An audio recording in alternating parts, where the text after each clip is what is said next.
لائیں کہیں کہ ہمارا رب اللہ ہے، پھر اس پر جم جائیں۔ ان پر فرشتوں کا نزول ہوتا ہے، نہ کوئی غم کرو نہ خوف، خوشیاں مناؤ جنت کی جس کا تم سے وعدہ کیا گیا تھا۔ اللہ کی ربوبیت پر اطمینان جب انسان کو ہو جاتا ہے، میرا رب اللہ ہے، ربی اللہ، انسان کے لیے نہ کوئی کھٹکا، نہ کوئی خطرہ، نہ کوئی خوف، نہ کوئی حزن۔ جو کچھ ہو رہا ہے کس کے اذن سے ہو رہا ہے؟ اللہ کے اذن سے۔ اللہ کے اذن کے بغیر پتہ تک نہیں ہلتا۔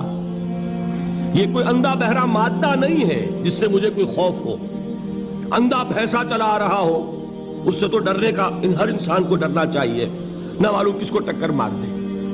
لیکن نہیں، اس کائنات کو چلانے والا ایک سمیع و بصیر خدا ہے، وہ جو میرا دوست ہے، میرا ولی ہے۔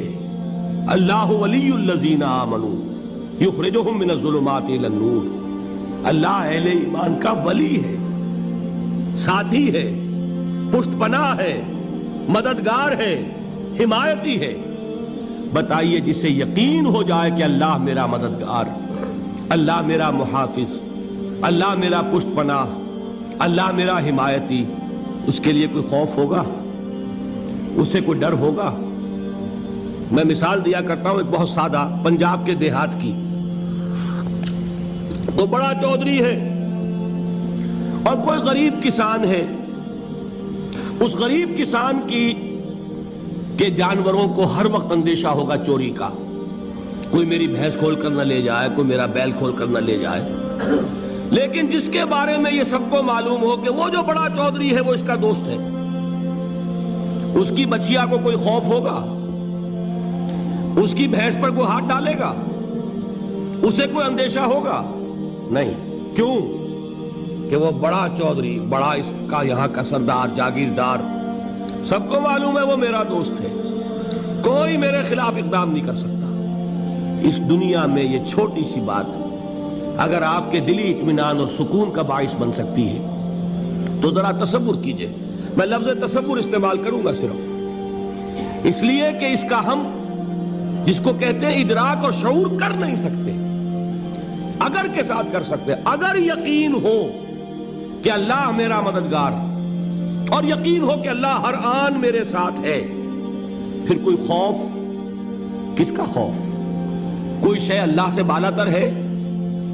کوئی قوت اس سے زیادہ طاقتور ہے؟ کوئی اس کے ارادے کو بدلنے والا ہے؟ کوئی اس کی مشیت کے آڑے آنے والا ہے؟ یہی بات ہے جو حضور نے فرمائی۔ یہ ایمان کا حاصل ہے لب لباب، کہ دیکھو اچھی طرح اس بات کو ذہن نشین کر لو، اگر تمام انسان مل کر تمہیں کوئی نقصان پہنچانا چاہے نہیں پہنچا سکتے، مگر جو کچھ اللہ نے لکھ دیا ہو، اور تمام انسان مل کر تمہیں کوئی نفع پہنچانا چاہیں نہیں پہنچا سکتے، مگر وہ شے جو اللہ نے طے کر دی۔ آپ پھر میں کہوں گا ذرا طاری کیجئے، اسے فرض کیجئے، اسے سوچئے۔ اگر اس حدیث پر ہمارا دل ٹھکا ہوا ہو تو کسی سے ڈر ہوگا؟ یہ مجھے نقصان نہ پہنچا دے، یہ میری رپورٹ خراب نہ کر دے، یہ میری انکریمنٹ نہ رکوا دے، یہ میرا یہ نہ بگاڑ دے، یہ میرے یہ نقصان نہ پہنچا دے۔ اس کا ڈر، اس کا ڈر، اس کا خوف، اس کی خوشامد، اس کے لیے جا کر طرح طرح سے اپنی عزت نفس کو ذلیل کروانا اس کے سامنے، یہ سب کچھ کیوں کرتا ہے انسان؟ جب سمجھتا ہے کہ اس کے ہاتھ میں میرا کوئی نفع ہے، اس کے ہاتھ میں میرے لیے کوئی ضرر ہے، یہ مجھے کوئی غضب پہنچا سکتا ہے، یہ مجھے کوئی نقصان پہنچا سکتا ہے، یہ میرا کوئی کام بنا سکتا ہے، یہ میری کوئی ضرورت پوری کر سکتا ہے، اسی کا نام شرک ہے۔ جہاں آپ نے یہ سمجھا کہ غیر اللہ کے اندر کوئی طاقت موجود ہے، وہی شرک ہے۔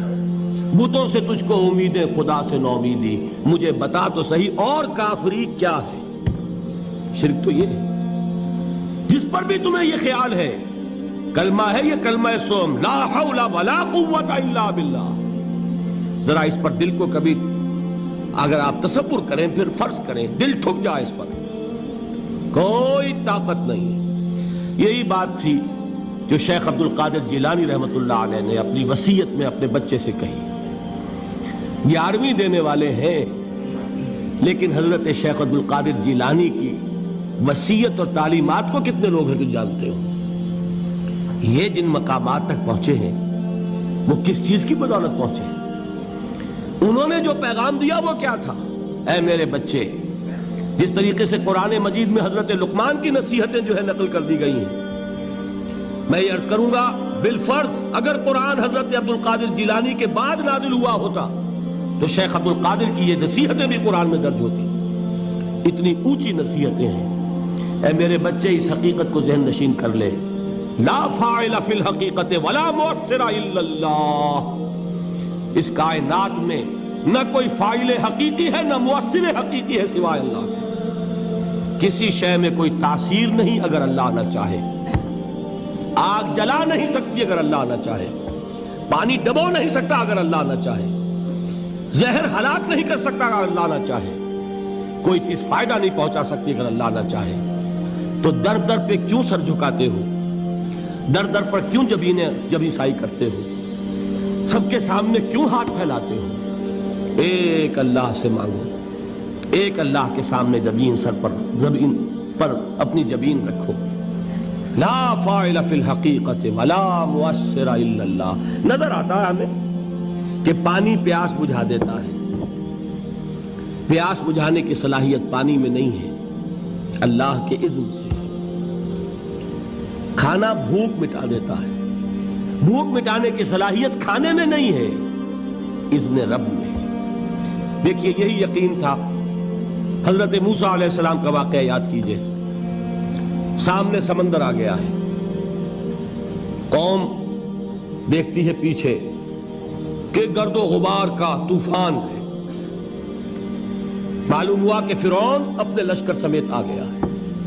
لشکر جب چلتا تھا تیز رفتاری کے ساتھ تو گرد و غبار کا جو طوفان اٹھتا تھا اس کا تصور کیجئے. اور لمحہ بلمحہ وہ قریب آ رہا ہے. پوری قوم نے کیا کہا؟ اے موسیٰ انا لمدرکون. اے موسیٰ ہم کو پکڑے گئے.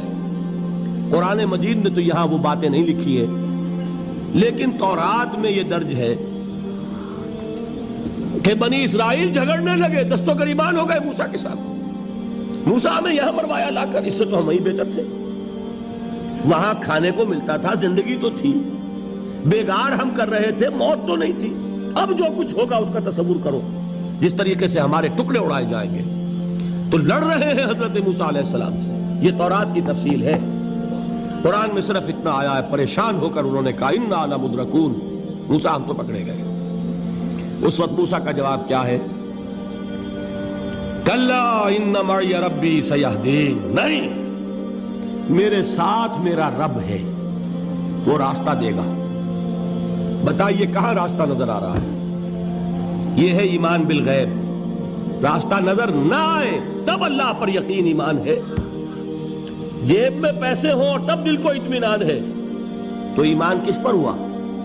پیسے پر، اللہ پر نہیں. جب وسائل و ذرائع نہ ہوں اور پھر یقین ہو کہ اللہ مسبب الاسباب ہے، وہ اسباب کا پابند نہیں ہے، وہ اسباب کا محتاج نہیں ہے، اسباب اس کے محتاج ہے. اگر یہ یقین ہے تو اللہ پر ایمان ہے. یہ نہیں ہے تو تمہارا ایمان اسباب پر ہے، وسائل پر ہے، ذرائع پر ہے، مادیات پر ہے، اللہ پر نہیں. اس وقت کہاں راستہ تھا؟ کوئی راستہ تھا؟ سمندر ہے اور ادھر سے لشکر آ گیا ہے. کلا ان معی ربی سیہدین. اب دیکھیے ایمان کہہ دینا آسان ہے، ہوا معکم اینما کنتم. جہاں کہیں بھی تم ہوتے ہو اللہ تمہارے ساتھ ہوتا ہے. لیکن اس کا یقین قائم ہو جائے تو زمین و آسمان کا فرق واقع ہو جائے.